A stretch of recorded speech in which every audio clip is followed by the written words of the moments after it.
নমস্কার। ভারতবর্ষের স্বরাষ্ট্রমন্ত্রী শ্রী অমিত শাহ গতকাল এসেছিলেন কলকাতায়। এসে অনেক কাণ্ডকারখানা করেছেন। তার মধ্যে সুকান্ত মজুমদার বিজেপির রাজ্য সভাপতি, তাকে সুকান্ত মজবুতদার না কি একটা বলেছেন। রামকৃষ্ণ পরমহংসকে বলেছেন পারামানসি।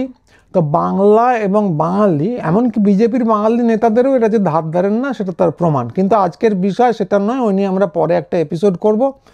আজকের বিষয় হলো ফুলকপি। তা আপনারা জানেন যে কেশব রাও মাওবাদীদের শীর্ষ নেতা ছিলেন। তিনি সমেত ৩৯ মাওবাদী ছত্তিশগড়ে মারা যান এনকাউন্টারে কয়েকদিন আগে। তো সেটা কি এনকাউন্টার ন্যায়সঙ্গত হত্যা কিনে নিয়ে কিছু বিতর্ক হয়েছে, কিন্তু সেটাও আজকের বিষয় না। তারপর যেটা হয়, কর্ণাটকের বিজেপি হাতে ফুলকপি নিয়ে অমিত শাহের একটা ছবি পোস্টার হিসেবে চারদিকে ছড়িয়ে দেয় সোশ্যাল মিডিয়ায়, সঙ্গে লেখে লোল সেলাম কমরেড। তো মাওবাদীরা হিংসাত্মক রাজনীতি করতেন, আগেই বললাম এই মৃত্যু নিয়ে বিতর্ক আছে, কিন্তু সেটা আজকের বিষয় নয়। কিন্তু তারা যে সংঘর্ষে রাষ্ট্রীয় বাহিনীর সঙ্গে সংঘর্ষে মারা যেতে পারেন সেই নিয়ে কারো খুব একটা সন্দেহ ছিল না, এরকম ঘটতেই পারে। তো ফলে তারপরে যারা মেরেছেন সেই রাষ্ট্রশক্তি যে লোল লিখবেন LOL, অর্থাৎ কিনা খুব হাসির কথা, সেটা তবু বোঝা যায়, যদিও ব্যাপারটা খুবই দৃষ্টকটু। কোনো রাজনৈতিক মতাদর্শের মানুষ মারা গেলে তাকে নিয়ে হাসি ঠাট্টা করা, খুব আনন্দ পেয়েছে এটা প্রকাশ করা দৃষ্টিকটু। কিন্তু বিজেপির লোকজন, হিন্দুত্ববাদী লোকজন এটা করেই থাকবেন, এটা আন্দাজ করা যায়। কিন্তু ফুলকপির কি সম্পর্কের সঙ্গে? অমিত শাহ কি মাওবাদীদের উচ্ছেদ করে ওই জঙ্গলে ফুলকপি চাষ শুরু করলেন, নাকি ভক্তদের মাথায় যে গোবর ছিল সেগুলোর প্রতীক এটা, যে গোবর সার হিসেবে খুব ভালো কাজ করে, সেটা দিয়ে ফুলকপির চাষ খুব ভালো হয়? তো এর কোনটা? কিন্তু আসলে ব্যাপারটা হচ্ছে এটা কোনোটাই নয়। এটা আসলে একটা গণহত্যার প্রতীক, যে কারণে এই এপিসোডটা করতে হচ্ছে। যে ঠাট্টাইয়ার্কির বিষয় নয়, এটা একটা গণহত্যার প্রতীক, যার সঙ্গে মাওবাদীদের কোথাও কোনো সম্পর্ক নেই। হ্যাঁ, আবার বলছি, ফুলকপি একটা গণহত্যার প্রতীক। সেটা ঘটেছিল বিহারের ভাগলপুরে, যেখানে একগুচ্ছ লোককে মেরে মাটিতে পুঁতে দেওয়া হয়েছিল এবং তার উপর চাষ করে দেওয়া হয়েছিল ফুলকপি, এবং তাদের সঙ্গে মাওবাদীদের দূর দূর পর্যন্ত কোনো সম্পর্ক নেই। আমরা জানি যে একটা সময় বিহারে গণহত্যার একটা চল হয়েছিল, সেখানে উচ্চবর্ণ বনাম নিম্নবর্ণের একটা সংঘাত হয়েছিল, এবং মূলত উচ্চবর্ণরা রণবীর সেনা ইত্যাদি নানা জিনিসপত্র বানিয়ে নিম্নবর্ণের লোকজনদের মারতেন, এবং তার প্রতিরোধ হয়েছিল। এবং সেটার সঙ্গে মাওবাদী বা অন্যান্য নকশালপন্থী সংগঠনের কোনো কোনো ক্ষেত্রে কিছু যোগাযোগ ছিল। কিন্তু এই যে ভাগলপুরের গণহত্যা যেটার কথা বলছি, তার সঙ্গে মাওবাদীদের দূর দূর পর্যন্ত কোনো সম্পর্ক নেই। তো সেই জন্য ঘটনাটা কি ঘটেছিল একটু ডিটেলে বলা যেতে পারে। তো বহুদিন আগেকার ঘটনা, এটা ঘটেছিল 1989 সালে।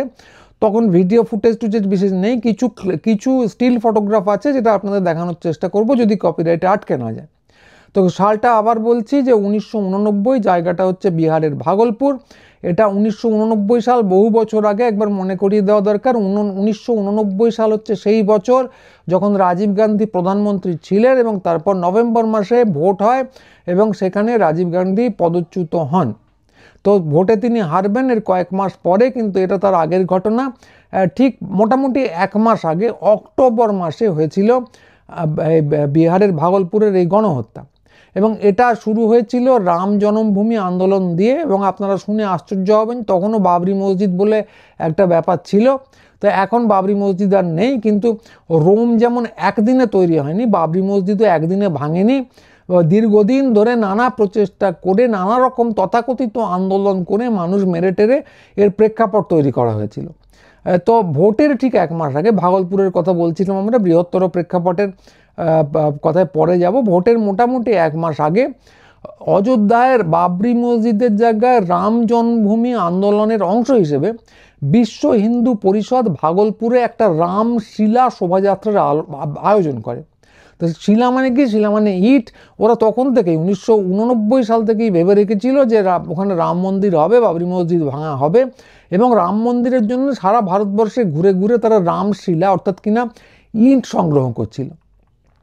তো এই যে আন্দোলন, এই যে ইট সংগ্রহের আন্দোলন, তথাকথিত আন্দোলন, এটা তো শুধু এমনি এমনি হয় না। এই স্ক্রিপ্ট আজকে যেমন দেখছেন, সেই 1989 সালে স্ক্রিপ্ট এরকমই ছিল।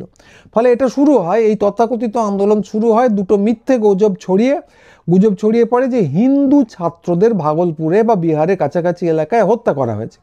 তো একটা গুজবে বলা হয় যে যে হিন্দু বিশ্ববিদ্যালয় যে ছিল তার 200 জন, একজন দুজন নয়, 200 জন হিন্দু বিশ্ববিদ্যালয়ের ছাত্রকে মুসলমানরা হত্যা করেছে।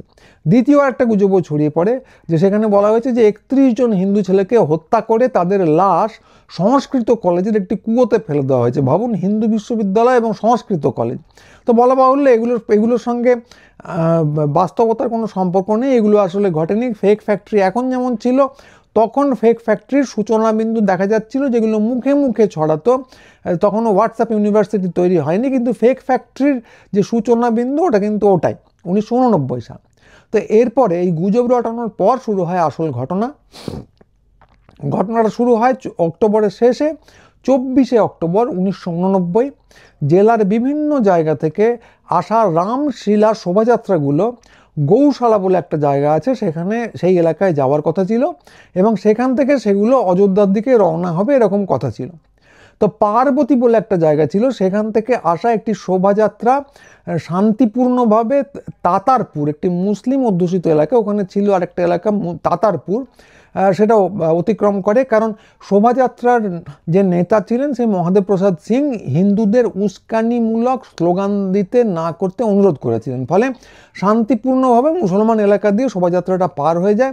কিন্তু বাকি যারা ছিলেন তারা তো দেখতেন না আন্দোলনটা ঠিক হচ্ছে না, তথাকথিত আন্দোলন, হিন্দু খতরে মে হ্যাঁ তার যে আন্দোলন, তার জন্য তো কিছু প্রেক্ষাপট তৈরি করা দরকার, ওদিকে গুজব তো রটেই গেছে। তো এর কিছুক্ষণ পরে নাথনগর আরেকটা জায়গা, সেখান থেকে আরেকটা বৃহৎ শোভাযাত্রা তাতারপুরে এসে পৌঁছয়। আগেই বললাম তাতারপুর একটা মুসলিম অধ্যুষিত এলাকা। তো এই শোভাযাত্রাটাকে নিরাপত্তার জন্য পুলিশ পাহারা আনা হয়। পুলিশ সুপারিনটেন্ডেন্ট KS দ্বিবেদী সেখানে উপস্থিত থাকেন। তিনি আবার বিখ্যাত ছিলেন, শোনা যায় যে তার সংখ্যালঘু বিরোধী যে অ্যাটিটিউড, তার জন্য তিনি অত্যন্ত বিখ্যাত ছিলেন ওই এলাকায়।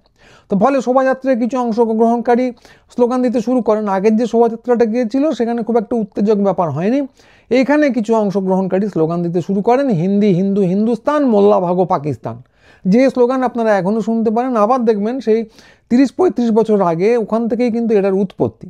তো এইটা দেন আরেকটা স্লোগান শোনা যায় যে বাবর কা ঔলাদ ভাগো পাকিস্তান ইয়া কবরস্তান, মানে বাবরের সন্তান যারা আছেন তারা হয় পাকিস্তানে যাও কিংবা কবরস্তানে যাও। তো এই যে ব্যাপারটা শুরু হয় তাতে উত্তেজনা চারদিকে ছড়ায়। ডিস্ট্রিক্ট ম্যাজিস্ট্রেট তখন ছিলেন অরুণ ঝা, তিনি এই শোভাযাত্রাটাকে ওই পার্বতী এবং তাতারপুরের সংযোগস্থলে, তাতারপুর মুসলিম অধ্যুষিত এলাকা, তার সংযোগস্থলে থামিয়ে দেন এবং এরপর তিনি মুসলমানদের অনুরোধ করেন যে তারা যেন শোভাযাত্রাটাকে তাতারপুর দিয়ে যেতে দেয়। কিন্তু তখন মুসলিম বিরোধী স্লোগান চূড়ান্তভাবে দেওয়া হচ্ছে, ফলে মুসলমানরা একেবারেই অস্বীকার করে এবং পরামর্শ দেয় যে এইদিকে ঢুকবেন না, পরামর্শটা শোভাযাত্রাটাকে অন্য দিক দিয়ে নিয়ে গৌশালা যেখানে যাওয়ার কথা ছিল সেদিকে নিয়ে যাওয়া হোক। তো আলোচনা চলতে থাকে এবং আলোচনা চলাকালীন উত্তেজনা ছড়িয়ে পড়ে। কাছের মুসলিম হাই স্কুল প্রাঙ্গণ থেকে কাঁচা বোমা, এটা ক্রুড বোমা যেগুলোকে বলা হয়, সেগুলো ছোঁড়া হয়। তো এই বোমা বিস্ফোরণে কেউ মারাটারা যাননি, কিন্তু 10-11 জন পুলিশ সামান্য আহত হন। এবং তারপরে পুলিশ যেটা করে, আপনাদের ওই দ্বিবেদীর কথা আগেই বললাম, তিনি খ্যাত ছিলেন একটা সংখ্যালঘু বিরোধী অবস্থানের জন্য। তো তিনি, এটা আবার প্রচলিত কথা, এর পক্ষে কোনো ডকুমেন্ট নেই, ফলে পুলিশ গুলি চালায়, 2 জন মারা যান, 2জনই সংখ্যালঘু মুসলমান, এবং ব্যাস দাঙ্গার অজুহাত তৈরি হয়ে যায়। এবার যেটা দাঁড়ায় আলটিমেটলি যে যেটা দাঙ্গা নয়, এটা একতরফা মানুষ খুনে পরিণত হয় এবং এটা শুরুটা হয় কিন্তু সংখ্যালঘু মানুষের মৃত্যু দিয়ে। মনে রাখতে হবে, সংখ্যাগুরু কেউ মারা যাননি, পুলিশের গুলিতে 2জন সংখ্যালঘু মারা গিয়েছিলেন। তো তারপরে যা হয় যে হিন্দু শোভাযাত্রাটা চলছিল, প্রসেশনটা, তারা উত্তেজিত হয়ে নাথনগর রোডে, তাতারপুরে তারা ঢোকেনি, নাথনগর রোডে মুসলমানদের মালিকানাধীন দোকানগুলোতে হামলা চালায়। দাঙ্গাকারীরা অন্য আরেকটা এলাকা আসনান্তপুর বলে একটা মুসলিম অধ্যুষিত এলাকায় প্রবেশের চেষ্টা করে, কিন্তু সেখানে মুসলমানরা রেজিস্ট করেন, বাধা দেন, ছাতের উপর থেকে গুলি টুলিও চালান। তখন ওই জনতা ফিরে যায়, যে তাদের তো জোর কতটা আপনারা জানেনই, যেখানে প্রতিরোধ সেখানে তারা যায় না, সেখানে তারা তখন ফিরে যায় হিন্দু অধ্যুষিত এলাকায় এবং হিন্দু অধ্যুষিত পার্বতী এলাকায় প্রবেশ করে এবং তারপর তারা নির্মমভাবে গণহত্যা শুরু করে এবং অন্তত 40 জন মুসলমান সেই সময় খুন হয়ে যান ওই আক্রমণের প্রভাবে। তো এই হিংসার খবর গৌশালায় অন্যান্য জায়গায় পৌঁছয়, আরও অনেকগুলো শোভাযাত্রা ছিল এবং তারপর যে আমাদের ভক্তরা ছিলেন তারা মারাত্মক তাণ্ডব শুরু করে, সংখ্যালঘুদের হত্যা করে, তাদের দোকান লুট করে, সম্পত্তি ধ্বংস করে। দাঙ্গা হলে যা যা হওয়া সম্ভব।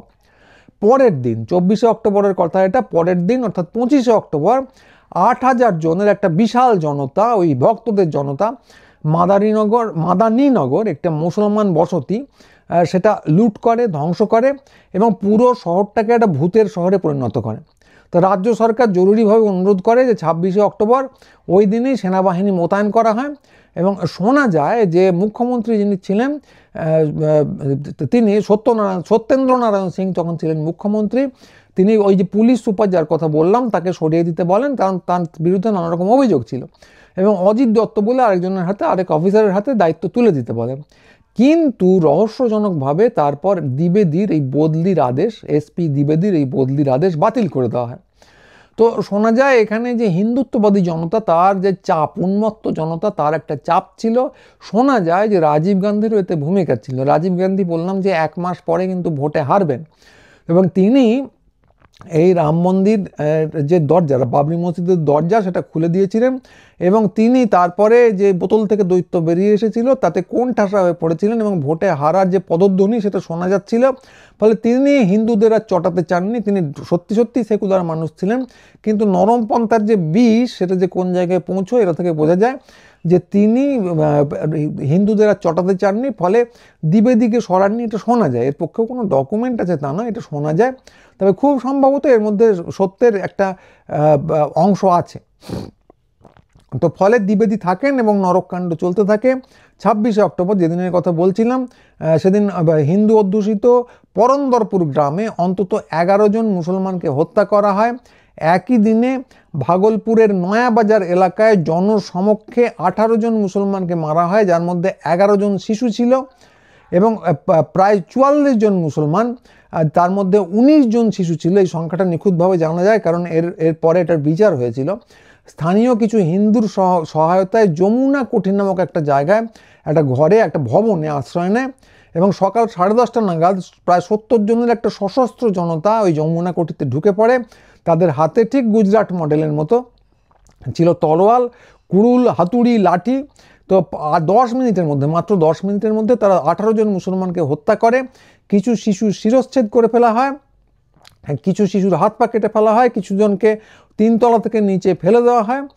এবং কিন্তু আগেই যেটা বললাম যে সাধারণ হিন্দুরা অনেক মুসলমানকে আশ্রয় দিয়েছিল, শুধু যমুনা কোঠিতে নয়, আরও অন্যান্য জায়গায় আশ্রয় দিয়েছিল। উল্টো দিকে আবার আসনাদপুরে মুসলমানরাই কয়েকজন হিন্দু ছাত্রকে, যারা হোস্টেলে থাকতেন, নিরাপদে পৌঁছে দিতে সহায়তা করে। ফলে সাধারণ হিন্দু এবং সাধারণ মুসলমানদের মধ্যে দাঙ্গা হয়নি। দাঙ্গা যেটা করেছিলেন একতরফা গণহত্যা, ঠিক গুজরাটের পরে আমরা যেটা দেখব, তো সেই রকম গণহত্যা ওখানে ঘটানো হয়েছিল, এবং সেটা ঘটিয়েছিল ভক্তরা একতরফাভাবে। তো সরকারি পরিসংখ্যান অনুযায়ী যে এই একতরফা গণহত্যা বা তথাকথিত দাঙ্গায় 1000-এর বেশি মানুষ নিহত হন এবং 500-র বেশি মানুষ আহত হন। ভাগলপুর জেলার 21টি ব্লকের মধ্যে 15টি ব্লক দাঙ্গায় ক্ষতিগ্রস্ত হয়। 195টি গ্রামের 11,000-এর বেশি বাড়ি ধ্বংস হয়ে যায় এবং 48,000-এরও বেশি মানুষ বাস্তুচ্যুত হন। 68টা মসজিদ এবং 20টা মাজার সম্পূর্ণ ধ্বংস করে দেওয়া হয়। তো এইটা পুরোটাই একতরফা, যেটা আগেই বললাম যে কোনো মন্দির ধ্বংস হয়েছে বলে জানেন না, এবং যারা মারা গিয়েছিলেন তাদের প্রায় সমস্ত অংশটাই মুসলমান, এর পুরোটাই একতরফা। কিন্তু স্ক্রিপ্ট অনুযায়ী এরপরে আবার এখানে পাওয়া যায় পাকিস্তানকে। কোনো একটা গ্রামে নাকি পাকিস্তানে বানানো অস্ত্র পাওয়া গিয়েছিল, এরকম করে খবরের কাগজে একটা খবরের কাগজে একটা রিপোর্ট বেরোয়। বলা বাহুল্য এটা সম্পূর্ণ মিথ্যা। তো ফলে রাম মন্দির, সংখ্যালঘুদের উপর আক্রমণ, ভুয়ো খবর রটানো এবং পাকিস্তানকে অজুহাত হিসেবে ব্যবহার করা, এর কোনোটাই নতুন নয়। আজ যেটা দেখছেন, আজ অবিকলভাবে এই যে অপারেশন সিঁদুরের পর অবিকল একই জিনিস ঘটছে, যেগুলো নিয়ে পরে একটা এপিসোড করব। কিন্তু এখানে লক্ষণীয় যেটা, এর কোনোটাই নতুন নয়। এই স্ক্রিপ্ট বহু আগের, সেই 1989 সালে, 35-36 বছর আগে, তখন থেকে এই স্ক্রিপ্ট চালু হয়েছিল। তা কথা হচ্ছে, এই দাঙ্গার স্ক্রিপ্ট আমরা সবাই জানি যে হিন্দুত্ববাদী ভক্তরা এই দাঙ্গার স্ক্রিপ্ট সর্বত্র সমানভাবে ছড়িয়ে চলেছেন, নতুন কিছু নয়। আমরা জানি এখন এসেছে হোয়াটসঅ্যাপ, এখন তারা ক্ষমতায় আছেন, এখন অপারেশন সিঁদুরের অজুহাত এসে গেছে, নানা জিনিস এসে গেছে, কিন্তু তখন থেকে স্ক্রিপ্টটা একই ছিল। কিন্তু কথাটা হচ্ছে এর সঙ্গে ফুলকপির কী ঠিক সম্পর্ক? ফুলকপির সম্পর্কটা হলো যে এই যে দাঙ্গা হয়েছিল তার মধ্যে লগোইং বলে একটা গ্রাম ছিল, সেই গ্রামে এএসআই রামচন্দ্র সিংহের নেতৃত্বে তাকেও পরে অভিযুক্ত করা হয়।